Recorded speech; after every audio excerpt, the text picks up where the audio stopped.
tous, à toutes ou à toutes et à tous. Donc on va aborder un sujet de la Bhagavad Gita qui est très important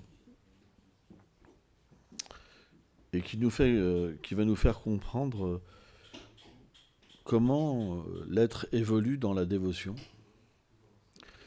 et comment cette dévotion elle apparaît mystérieusement dans le cœur de l'être. Vous allez répéter après moi.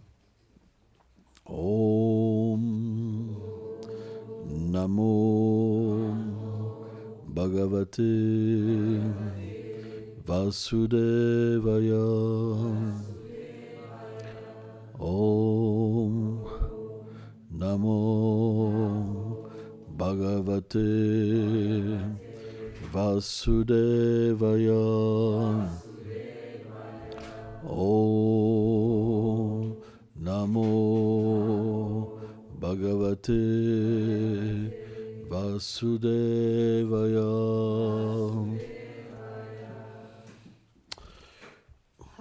Chapitre 6,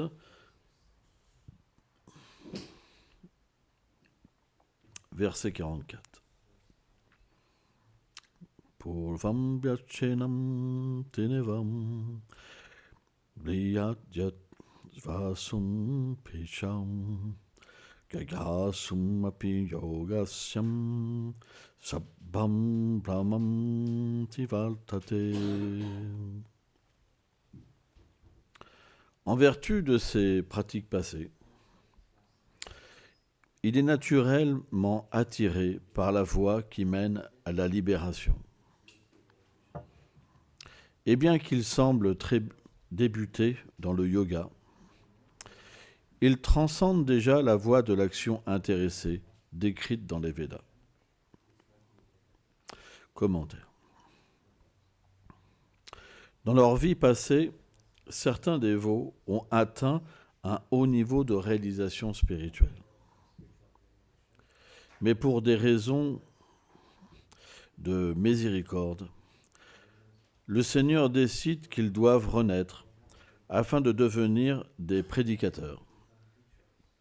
Or, dès qu'ils reprennent leur pratique dévotionnelle, ils retrouvent une connexion avec leurs pratiques passées et ils deviennent libérés de la conscience qu'ils avaient acceptée en cette vie. Ils retrouvent alors leur conscience dévotionnelle passée et s'engagent avec un amour spontané dans le service de Krishna. Pardon, excusez-moi.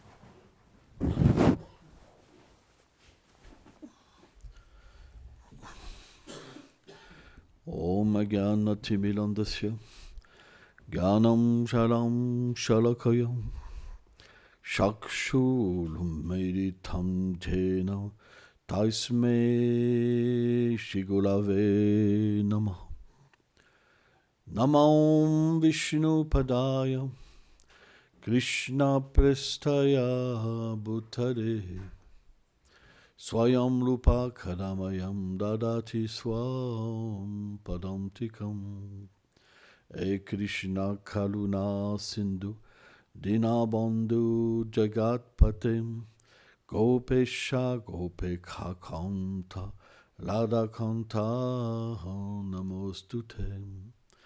Tapta Kanchana Gourangi Radhe Vindavaneshvari Vrichabhanu Sute Devi Pranamami Hari Priyam. Jayu Shri Krishna Chaitanya Prabhu Nityananda Shri Advaita Gadadara Shivasadi Gola Bhakta Vrindam. Hare Krishna, Krishna Krishna, Hare Hare, Hare Rama, Rama Rama, Hare Hare.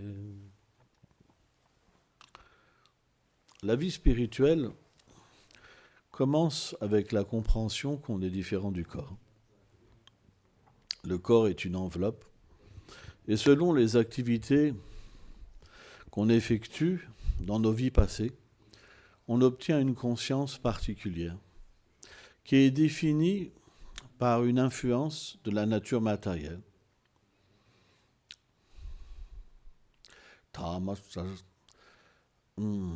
Krishna explique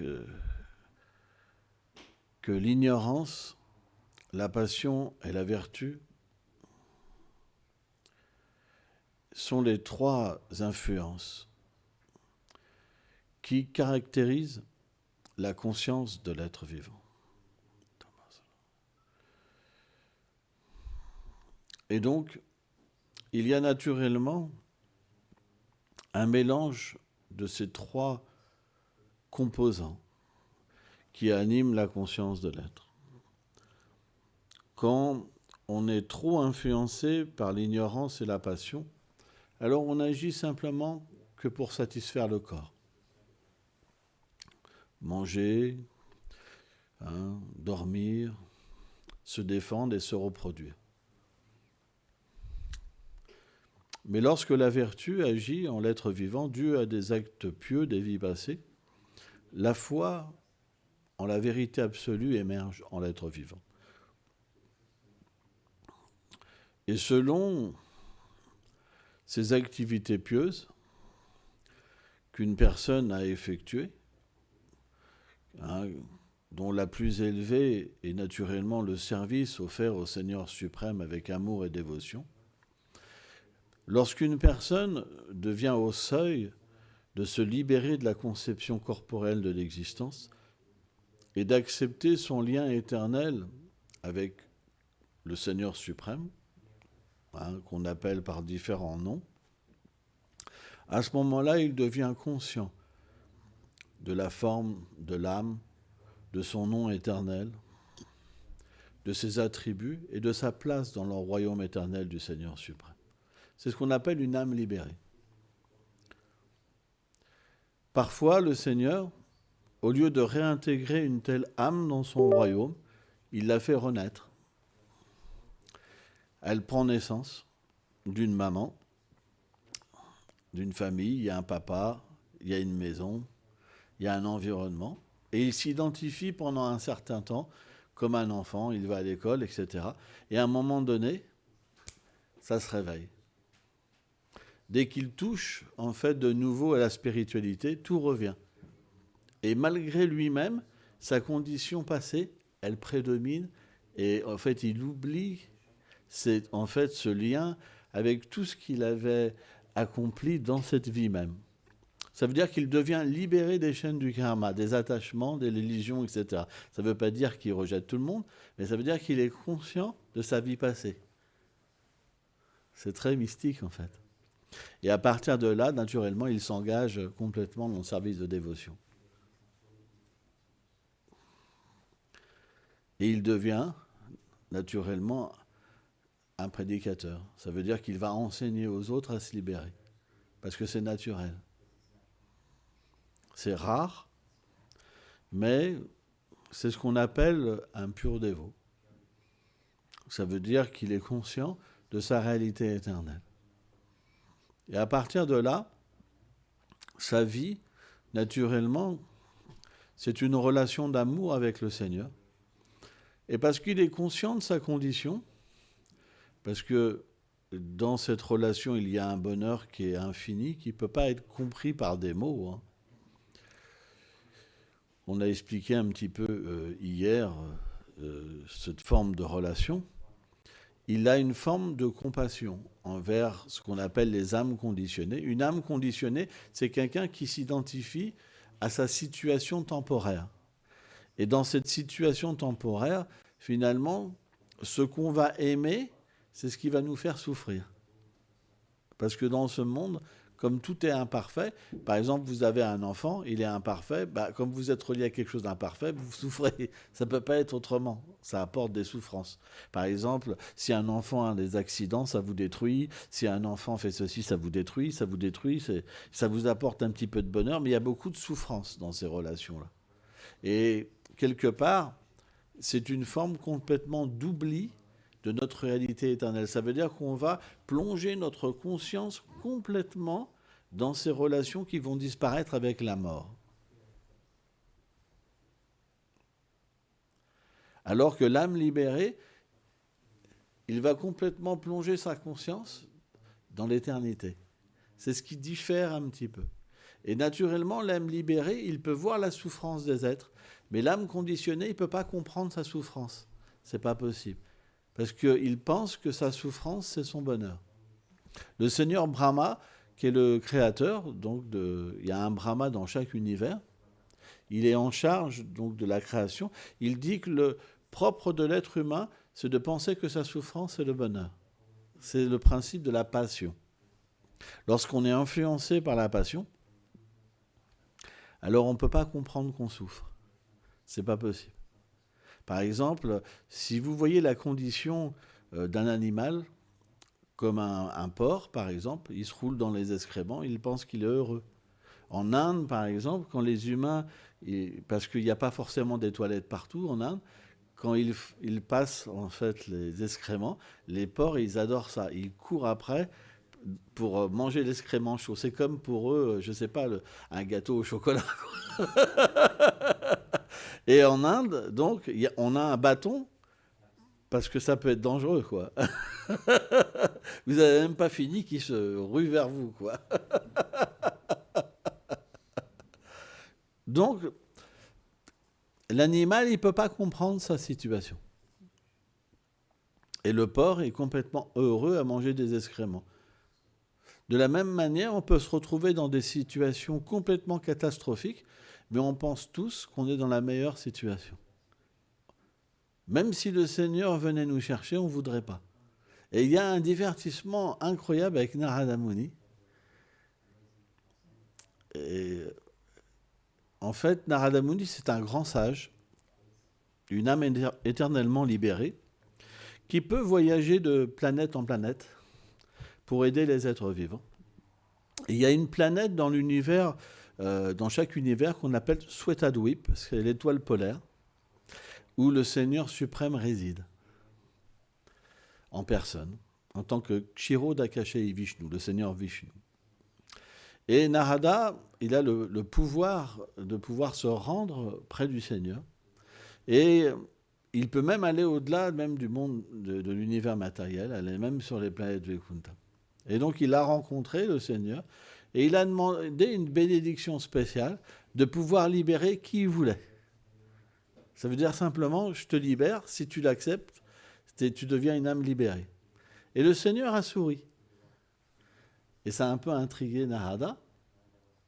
Pourquoi il sourit ? Bon, il est venu dans l'univers matériel et il a été en Inde, parce qu'en Inde, il y a des gens très pieux. Il a vu un brahmana très très pieux, qui pratiquait vraiment une adoration assidue du Seigneur.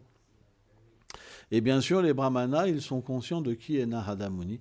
Narada Muni, il a une vina qui a été donnée directement par Shrimati Radharani. Et quand il chante, en fait, les noms de la vina, il y a un son mystique, une glorification mystique du Seigneur suprême. Et donc, quand il est arrivé, le brahmana a rendu ses hommages, naturellement, et dit « J'ai une grande nouvelle pour toi. Le Seigneur Vishnu m'a donné la grâce de pouvoir libérer qui je veux. Et tu es une personne très pieuse et je peux te libérer tout de suite. » Et le brahmana dit « Ah, mais le problème, c'est que je dois me marier. » Et donc, après le mariage, on peut y penser, mais je ne peux pas tout abandonner ici quand même. Je dois me marier avec une épouse, etc. etc. Donc Narada dit « D'accord, je reviens bientôt. »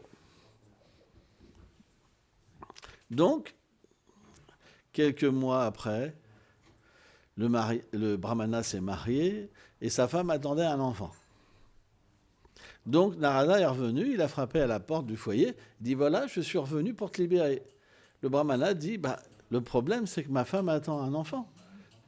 C'est pas possible que je le laisse. Je ne peux pas tout laisser quand même. » Il dit « D'accord, je vais revenir quand l'enfant est plus grand. » Et quand en fait il est revenu, le brahmana il s'est caché pour pas voir Narada, parce qu'en fait il était attaché à sa situation, il ne voulait pas l'abandonner. Et il est tombé et il s'est tué. Il a pris naissance comme un chien. Et Narada, il peut parler toutes les langues, il est conscient de tout, donc il a approché le chien, il dit regarde dans quelle situation tu es maintenant. Tu étais un brahmana, maintenant tu es un chien. Laisse-moi te libérer. Et le chien, en fait, il a pu parler à Narada en lui disant « Oui, mais ma chienne attend des chiots. » C'est une façon pour imaginer que même si le Seigneur suprême voulait nous libérer, on n'en a pas envie, en fait. Parce qu'on est attaché à notre situation. On est emprisonné. C'est pourquoi c'est un principe graduel. Ça veut dire que dans une vie, on va venir dans un temple, on va chanter, on a un bénéfice pour l'autre vie, et on va prendre une naissance qui est plus favorable, où on va pouvoir s'associer avec les dévots du Seigneur, chanter le Saint-Nom, et à un moment donné, on va pouvoir complètement se libérer de l'attachement. Mais ça ne peut pas être en un claquement de doigts, parce qu'on a cet attachement en nous. C'est pourquoi les sadhus, ce qu'ils font, c'est qu'ils éclairent les êtres qui sont attachés à l'action intéressée. L'action intéressée, ça veut dire qu'on va servir le Seigneur pour un gain matériel qui n'a rien à voir avec notre réalité éternelle. Or, lorsqu'on écoute les sadhus, on devient conscient quelque part de notre erreur. Ou alors, il faut vraiment boucher les oreilles. Et là, à partir de là, qu'est-ce qui se passe? On va utiliser notre environnement différemment. Ce n'est pas qu'on rejette. Le rejet ne fait pas partie du service de dévotion. On engage les choses. On engage nos attachements. On engage nos possessions pour le plaisir du Seigneur suprême. Parce que tout existe, en fait, par le Seigneur suprême et pour lui. Donc à partir de là, à travers notre propre foyer, notre propre action, on se libère. C'est pourquoi la connaissance, elle est très importante. Parce que quand on reste trop influencé par la passion et l'ignorance, en fait, le Seigneur est loin derrière. On va le voir de temps en temps, mais on ne pense jamais à lui. On est toujours absorbé dans quelque chose qui va disparaître. Et surtout, les besoins qu'on a, ils sont liés simplement à la famille, aux amis, mais pas à notre réalité éternelle. Donc, cet accroissement, cette accumulation, d'activités pieuses, du fait d'entendre le Saint-Nom, de venir dans un lieu saint, de rencontrer des saints, etc., ils vont donner à l'être vivant d'accumuler des activités pieuses qui vont donner naissance à la foi. Et quand la foi naît, on voit ce que les autres ne voient pas. Et on sort de cette conception où on pense que simplement on est le corps. Ça veut dire qu'on va comprendre, on va sentir qu'on est l'âme, et à partir de là, on va s'engager dans des activités qui sont reliées à l'âme. Et on va en faire profiter aux autres. Alors lorsqu'on dit profiter aux autres, c'est pas qu'on se dit « Ah ben oui, je suis une âme ». Ah ben, on va aller voir tout le monde. Réveille-toi, t'es une âme maintenant, t'es une âme. Non, les gens, ils vont pas comprendre. Ils vont nous prendre pour des dingos. Une véritable réalisation spirituelle, ça vient avec l'intelligence. Lorsqu'on dit qu'un sadhu est l'ami de tous les êtres, c'est qu'il peut comprendre ce qu'une personne, elle peut accepter et la conscience qu'elle a.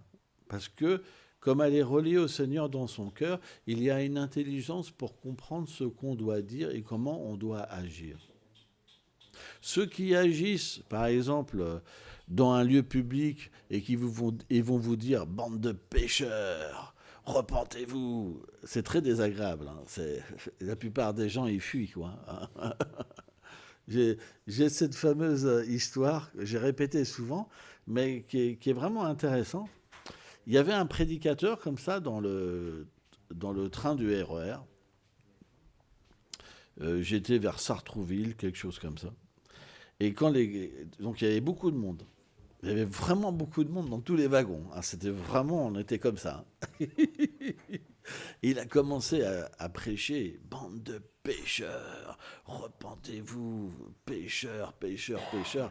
Les gens, ils n'en pouvaient plus. Quand le wagon s'est ouvert, ils sont tous sortis pour aller s'accumuler dans les autres wagons. Et ils avaient presque le visage sur la vitre comme ça. Et moi, j'étais là, donc il restait peut-être 3-4 pélos dans le wagon, tellement qu'ils n'en pouvaient plus. Toi. Et le gars, en fait, il s'est essoufflé et après, il a arrêté. Toi.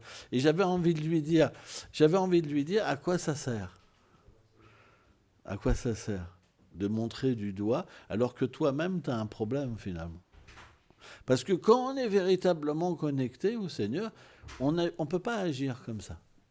C'est pas possible. C'est contraire à la liberté. C'est contraire à l'amour. On devrait plutôt s'adapter et respecter les êtres vivants et leur chemin. C'est comme ça qu'on ouvre la voie au respect, à l'amour, à l'humilité, à la tolérance. Ça ne peut pas être autrement. Si vous forcez quelqu'un, ça peut marcher un moment, et puis une fois qu'il va réfléchir, il dit « mais je me suis fait forcer et tricher », il va vous détester. Donc, le fanatisme, ce n'est pas le résultat de l'éveil spirituel. C'est le résultat d'une petite foi, d'une toute petite foi qui est vacillante. Quand vous avez une toute petite foi, vous devez juger les gens constamment pour ne pas tomber en fait de cette voie. Mais quand votre foi est réelle, vous n'avez plus besoin de juger les gens. Parce que vous comprenez que le Seigneur se trouve dans le cœur de chaque être et qui guide les êtres selon en fait leur vie passée. Et vous êtes en paix. Chacun a son chemin. Et un prédicateur, c'est pas quelqu'un qui a un haut-parleur et qui va vous dire « bande de pécheurs, repentez-vous ». C'est quelqu'un qui va inspirer par son propre comportement les autres à accepter une voie spirituelle. Quand vous voyez que ça fait du bien aux autres, vous vous dites « ça peut me faire du bien à moi ». Mais quand vous voyez un fêlé prendre un microphone et vous dire « pécheur, pécheur, pécheur », vous dites « j'ai pas envie d'être comme lui ». Non mais c'est vrai. Donc c'est pourquoi le véritable Vaishnavisme, donc le Vaishnavisme c'est l'état parfait. Ça veut dire quand on comprend notre réalité éternelle, on devient un Vaishnav. Donc on n'est pas des Vaishnavas, on est des apprentis Vaishnavas. Ça veut dire qu'on va vers une voie de perfection. Mais on devrait enseigner cette réalité. Parce qu'on voit qu'aussi des Vaishnavas, dans d'autres institutions, ils forcent les gens. Ils vont avoir ce comportement agressif au lieu d'avoir le bon respect. Donc c'est pourquoi un livre, comme la Bible, comme d'autres livres saints, comme la Bhagavad Gita, on peut l'étudier et le comprendre différemment, selon les personnes qui vous l'expliquent. C'est pourquoi nous, notre charisme, c'est le respect. Parce qu'on nous l'apprend comme ça. Mais vous allez, par exemple, dans un autre temple, ça peut être pratiqué complètement différemment. Et dans un autre, encore différemment. Parce que chaque temple, chaque congrégation, chaque institution, on a une vision et une manière de faire. Par exemple, prenons les chrétiens, vous avez des tas de sortes de chrétiens. Les adventistes, les catholiques, les protestants, les évangélistes, les évangéliques, les mormons, les témoins de Jéhovah, il y en a tellement. Et si vous allez, moi je sais quand j'ai été aux États-Unis, on a visité beaucoup d'églises. Mais les humeurs, mais c'est complètement différent. Mais complètement différent. Moi, je me rappelle avoir été, par exemple, dans une église à Paris, il y a 20 ans, parce qu'on allait visiter différents lieux de culte. Vous rentrez facilement, pour sortir, c'était pas évident. Ils veulent votre numéro de téléphone, le machin, le bidule. Ça fait peur. Ça fait peur. Et votre chèque aussi. Il faut pas oublier le chèque. Le chèque, c'est très important. Surtout le chèque, des fois.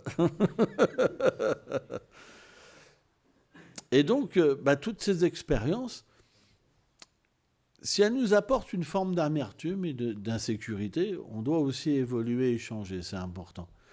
c'est un principe. Si on apporte de la souffrance et qu'on le sait, on ne devrait pas continuer. On devrait changer. C'est pas facile de travailler sur nous, mais on devrait changer. C'est un principe de la spiritualité. On devrait évoluer. C'est pas facile d'évoluer, c'est très dur d'évoluer. Ça peut prendre des années d'évoluer. Hein, moi, je sais que j'étais très violent quand j'étais jeune, vraiment, vraiment, vraiment violent. Et ça m'a pris du temps à sortir de cette violence. Mais il faut verser des larmes, en fait. Il faut beaucoup prier. Et bien, de la même manière, quand on a une expérience, on ne devrait pas la refaire. Si ça ne nous plaît pas, on ne devrait pas la refaire aux autres. Et si on apprend qu'on cause de la souffrance, on devrait se remettre en question. C'est très important. Surtout si on est un chef de famille, surtout si on est un leader spirituel. On n'est pas là pour imposer une force, on est là pour évoluer avec les autres. C'est très important. Un professeur, c'est celui qui montre par l'exemple. Il doit évoluer avec les autres, plus que les autres. Beaucoup plus. Et ça, c'est pas facile. Mais c'est la voie de l'amour. C'est la voie de l'amour. Quand vous avez de l'amour pour le Seigneur, alors vous allez changer. Parce que c'est ses enfants tout autour. Vous n'avez pas le choix. Si vous êtes un père... Moi, je vois, il y a beaucoup de reportages ou de films qui parlent de comment les enfants, ils ont vécu leur jeunesse avec des parents durs, quoi. Et à quel point ça leur a fait du mal, quoi. On ne se rend pas compte comment une parole peut amener une destruction. C'est pas évident. Alors, comme on n'est pas parfait, on n'a pas le choix que de faire des erreurs. Mais on doit se corriger. C'est important. C'est vraiment, vraiment, vraiment important. Parce qu'après, on reste avec des rancœurs. Ce qu'on va se rappeler, c'est souvent le plus mauvais, si on a une mauvaise mentalité. Si on a une bonne mentalité, on va laisser le mauvais pour se rappeler le bon. Mais c'est plutôt le mauvais qu'on se rappelle souvent, malheureusement. Et c'est terrible, parce que lorsqu'on évolue, moi je le sais, hein, parce que je suis passé par plein de phases, et on évolue de jour en jour, de jour en jour, de jour en jour, parce que c'est un travail au quotidien. Mais c'est quelque chose qui est extrêmement difficile de voir qu'il y a 10 ans, on était comme ça, et qu'on faisait finalement tellement de mal. Alors qu'aujourd'hui, on serait plus disposé à faire de la même manière. C'est dur. C'est vraiment dur. C'est pourquoi l'évolution, elle vient naturellement avec une sensibilité. Plus on évolue, plus on est sensible. Moi, je sais, quand j'étais jeune, je suis devenu à un point insensible. Insensible. J'avais plus de sensibilité. Et s'il y en avait une qui apparaissait, je la combattais. C'est dur de vivre dans un gang, hein. C'est dur. Vous n'avez pas le droit à la sensibilité. C'est vraiment quelque chose de particulier. Et l'inverse, dans la vie spirituelle, vous devez être de plus en plus sensible pour faire le moins de mal possible. Et ça, c'est pas possible sans sensibilité. Mais la sensibilité, c'est pas non plus une émotion qui crée une désharmonie. Par exemple, dans une communauté, si vous êtes témoin de ce qu'on appelle dans ce monde une injustice, vous vous révoltez, et alors vous allez amener une perturbation dans la communauté, en divisant la communauté. Non, la sensibilité, c'est de trouver par nous-mêmes un moyen pour rendre la communauté plus belle, et pas pour la diviser. Parce que le sentiment où on prend parti, c'est pas de la sensibilité spirituelle, c'est de la passion matérielle. C'est différent.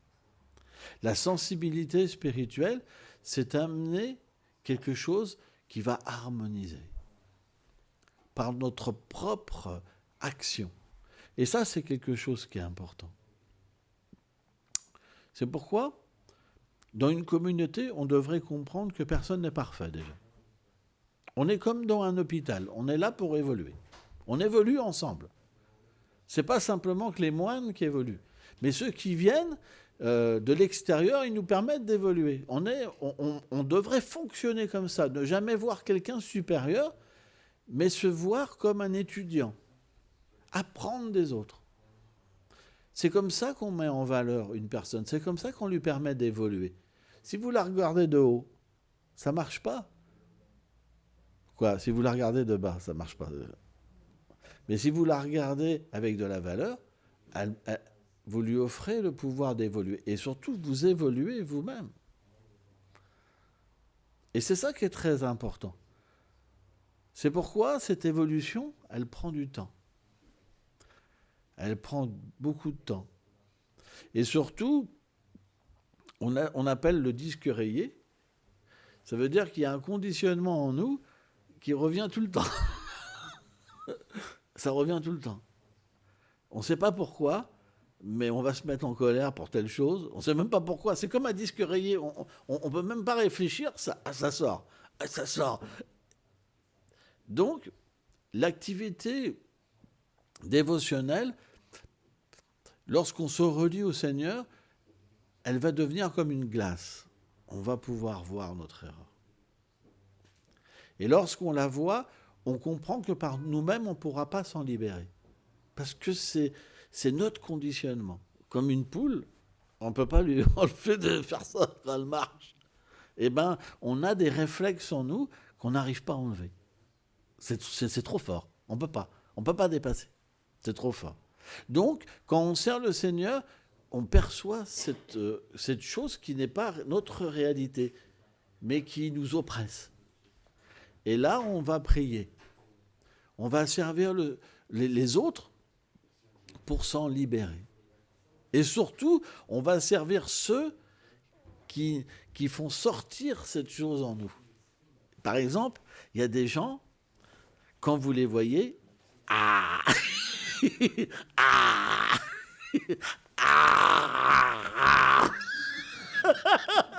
ah, ils sont pour nous, ça sort. Ah ben ça sort.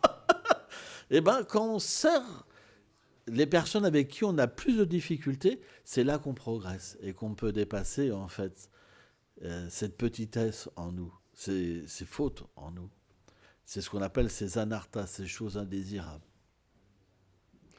Et donc, c'est ensemble qu'on progresse. On ne peut pas progresser tout seul. C'est pour ça qu'on a besoin d'être ensemble. Et tout le monde est important. Pas simplement les gens qui vivent dans le lieu, mais aussi ceux qui sont à l'extérieur. Parce que c'est un travail avec tout le monde. Parce que tout le monde a des qualités, tout le monde a des défauts. Et en fait, cette interaction, elle va créer un dynamisme pour qu'on évolue tous ensemble. Et c'est ça qui est beau dans la vie spirituelle. C'est ça qui est beau. En fait, les groupes religieux qui dévient, c'est des personnes qui ont un certain charisme et qui se pensent parfaits et qui se remettent jamais en cause.